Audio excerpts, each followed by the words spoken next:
नमस्कार दोस्तों, मैं पवन मेरे चैनल टेकी पवन में आप सबका स्वागत करता हूं। मेरे चैनल पर आपको संपूर्ण मनोविज्ञान, शिक्षा शास्त्र, बाल विकास, एक्ट्स, राइट्स, एनसीएफ 2005 और जितने भी शिक्षण से संबंधित टॉपिक्स हैं वो सभी मेरे चैनल पर आपको मिल जाएंगे। आप उन्हें प्लेलिस्ट में चेक कर सकते हैं। आज का टॉपिक है भारत में शिक्षा का विकास का 28वां बिंदु, राष्ट्रीय पाठ्यचर्या की रूपरेखा, एनसीएफ 2005। एनसीएफ 2005 इसकी फुल फॉर्म है नेशनल करिकुलम फ्रेमवर्क 2005। अब इसके प्रमुख तथ्य देखते हैं। नंबर 1, शिक्षण अधिगम प्रक्रिया मुख्य रूप से पाठ्यक्रम पर निर्भर करती है, ये एनसीएफ 2005 कहता है। नंबर 2, वास्तविक रूप में पाठ्यक्रम वह साधन है जो कि अध्यापक तथा विद्यार्थियों का मार्गदर्शन करता है, दोनों का मार्गदर्शन करता है ये पाठ्यक्रम। नंबर 3, करिकुलम शब्द की उत्पत्ति लैटिन भाषा के क्यूरोरे से हुई है, जिसका अर्थ है दौड़ का मैदान। नंबर 4, पाठ्यक्रम या करिकुलम दौड़ का वह मैदान है जिस पर बालक लक्ष्य को प्राप्त करने के लिए कंटिन्यूअसली दौड़ता रहता है। नंबर 5, कनिंघम के अनुसार पाठ्यक्रम कलाकार शिक्षक के हाथ में एक यंत्र है जिससे वह अपनी सामग्री विद्यार्थी को आदर्श लक्ष्य के अनुसार अपने कलागृह विद्यालय में मोड़ता रहता है।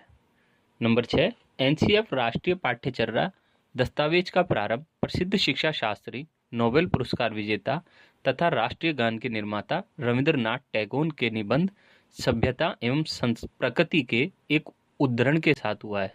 और वो उद्धरण क्या है?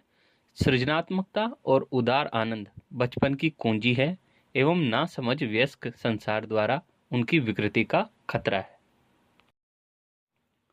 7वां पॉइंट, राष्ट्रीय पाठ्यचर्या की रूपरेखा एमएचआरडी की पहल पर प्रोफेसर यशपाल के नेतृत्व में तैयार की गई है। नंबर 8, एनसीएफ 2005 का मुख्य सूत्र लर्निंग विदाउट बर्डन, शिक्षा बिना बोझ के सीखना है।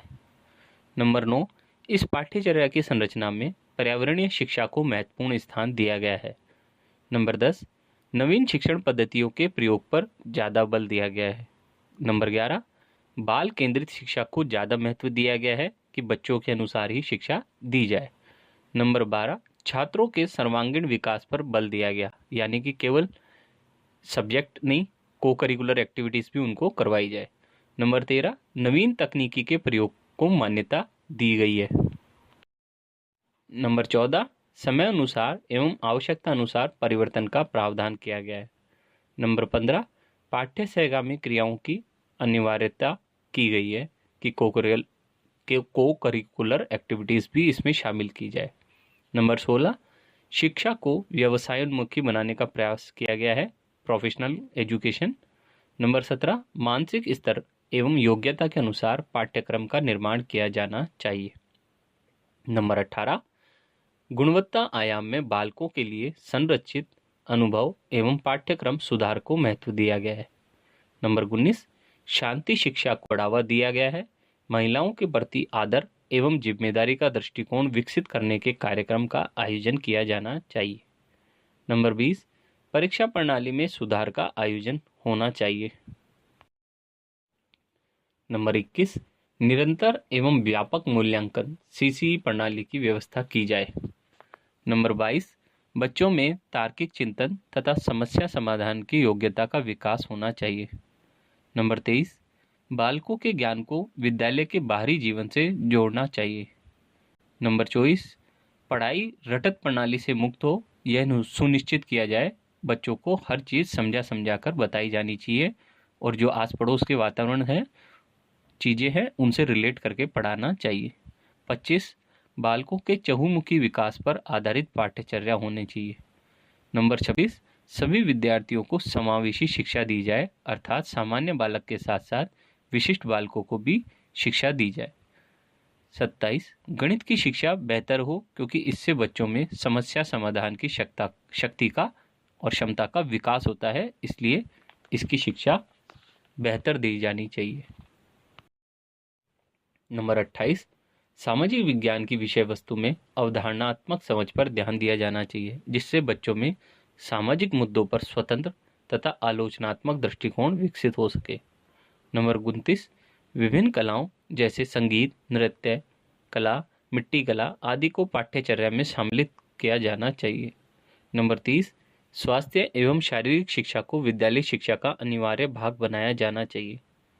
31, शिक्षण सूत्र प्रयोग किए जाएं, ज्ञात से अज्ञात की ओर तथा मूर्त से अमूर्त की ओर हो, प्रत्यक्ष से अप्रत्यक्ष की ओर और स्थूल से सूक्ष्म की ओर अध्ययन कार्य किया जाए। 32वां पॉइंट, सूचना को ज्ञान मानने से बचा जाना चाहिए। नंबर 30, विशाल पाठ्यक्रम एवं मोटी पुस्तकें शिक्षा व्यवस्था की असफलता का प्रतीक है, इसलिए पुस्तकें छोटी होनी चाहिए, सूक्ष्म और सुंदर होनी चाहिए। नंबर 34, अच्छे विद्यार्थी की धारणा में परिवर्तन आवश्यक है, अर्थात अच्छा विद्यार्थी वह है जो तर्कपूर्ण बहस के द्वारा अपने मौलिक विचार शिक्षक के सामने प्रस्तुत करे, ना कि वो अच्छा विद्यार्थी है जो शिक्षक का चेला बन जाए। 35, अभिभावकों को स्पष्ट संदेश दिया जाए कि बच्चों को छोटी उम्र में निपुण बनाने की आकांक्षा रखना गलत है, अर्थात छोटी उम्र में ही बच्चों से बहुत कुछ करवाना ऐसा संभव नहीं है, ये अभिभावकों को समझाया जाए।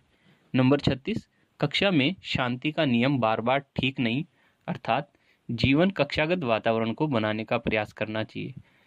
बार बार में बच्चों को साइलेंट नहीं करना चाहिए, एकदम पिन ड्रॉप साइलेंट नहीं होना चाहिए। आप कक्षा में पढ़ा रहे हैं, बच्चों के बीच में हैं, तो उनको थोड़ा वातावरण में जीवंत वातावरण मिलना चाहिए।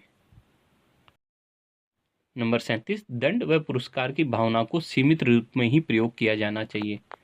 नंबर 38, कल्पना व मौलिक लेखन के अधिक अवसर प्रदान किए जाने चाहिए। 39, खेल को आनंद व सामूहिकता की भावना के लिए खेला जाए, खेल में रिकॉर्ड तोड़ने व भावना बनाने की भावना को प्रोत्साहन नहीं दिया जाना चाहिए। नंबर 40, पुस्तकालय में बच्चों को स्वयं पुस्तक चुनने का अवसर मिलना चाहिए। 41, शिक्षकों को शैक्षणिक संसाधन एवं नवाचार आदि समय पर पहुंचाए जाए। नंबर 42वां, खुली पुस्तक परीक्षा एवं सामूहिक कार्य मूल्यांकन का सुझाव दिया गया, यानी ओपन स्कूलिंग, ओपन परीक्षा, जो बुक खोलकर बच्चे परीक्षा देते हैं ना, उसमें से देख देख के आंसर, तो वो है खुली पुस्तक परीक्षा।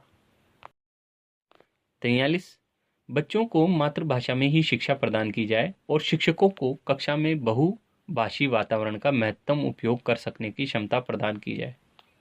44, त्रिभाषा सूत्र को पाठ्यक्रम में शामिल किया जाए, अर्थात एक राजभाषा हो, एक मातृभाषा हो और एक अंतर्राष्ट्रीय भाषा हो।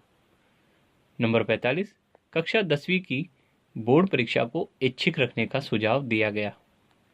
नंबर 46, ज्ञान स्थायी है तथा दिया जाता है एवं ज्ञान से विकास होता है, यही ज्ञान की संरचना है। 47, एनसीएफ 2005 करके सीखने पर बल देता है, अर्थात लर्निंग बाय डूइंग पर बल देता है। 48, विद्यालयी शिक्षा का अब तक का सबसे नवीनतम राष्ट्रीय दस्तावेज एनसीएफ 2005 ही है।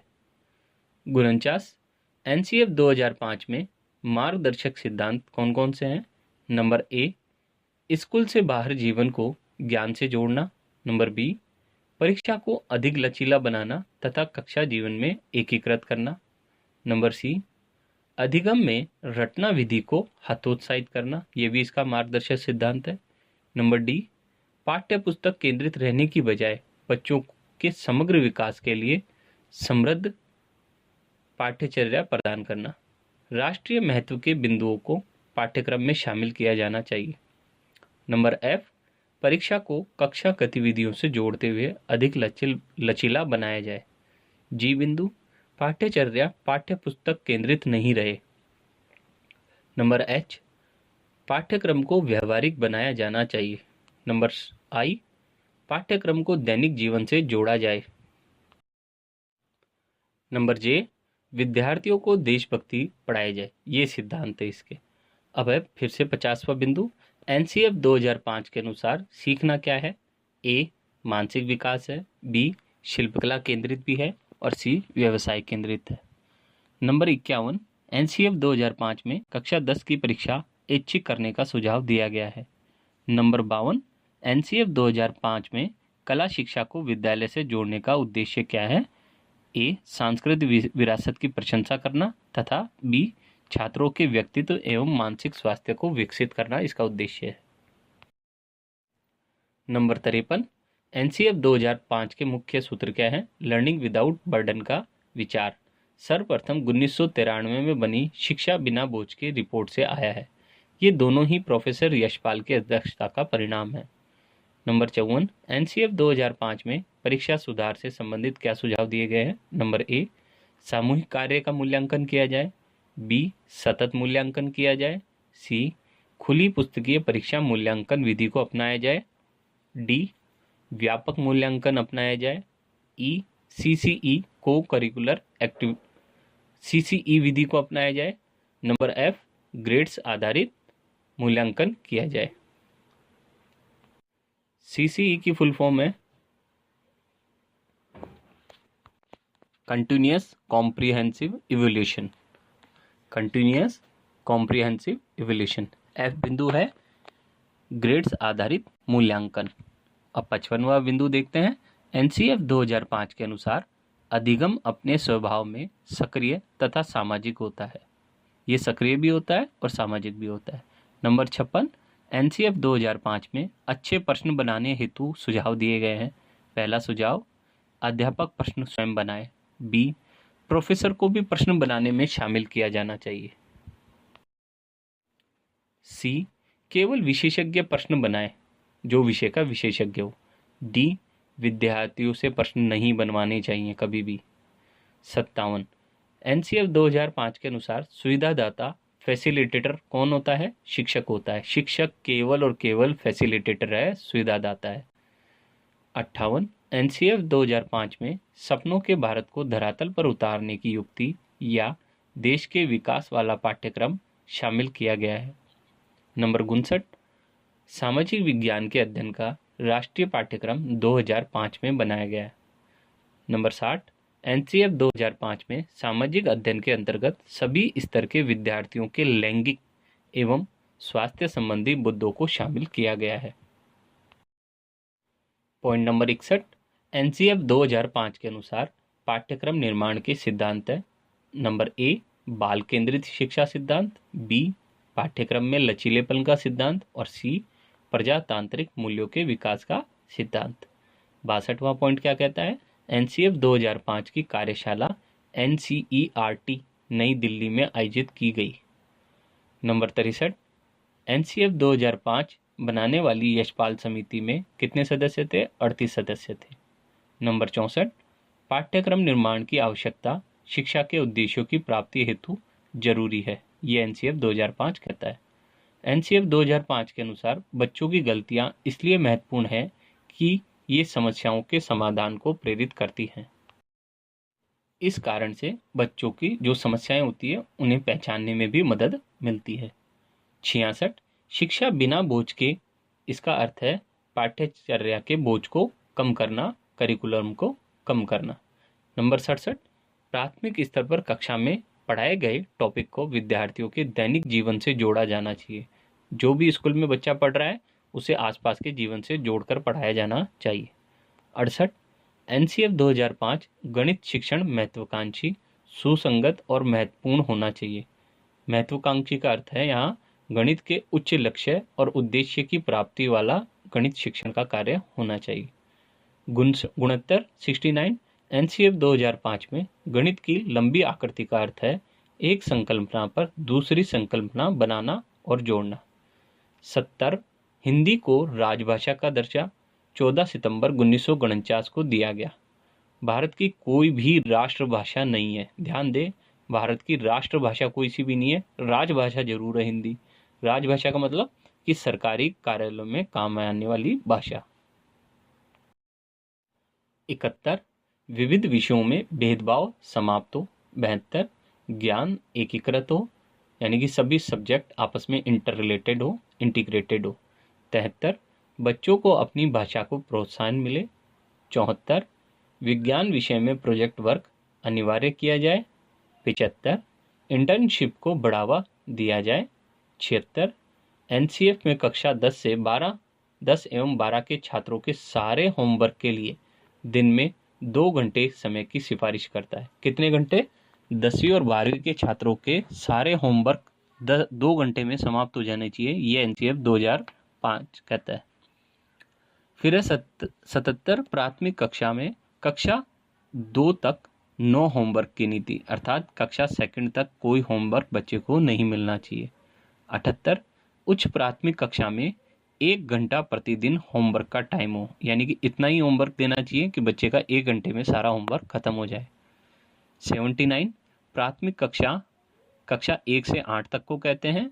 प्राथमिक कक्षा के 2 भाग हैं, जिसमें पहला है प्राथमिक 1 से 5 और दूसरा है उच्च प्राथमिक 6 से 8। तो ऐसे मिलकर ये प्राथमिक शिक्षा बनती है 1 से 8 तक की शिक्षा। एलिमेंट्री एजुकेशन 1 से 8 तक की होती है, जिसमें प्राथमिक और उच्च प्राथमिक दोनों शामिल की जाती है।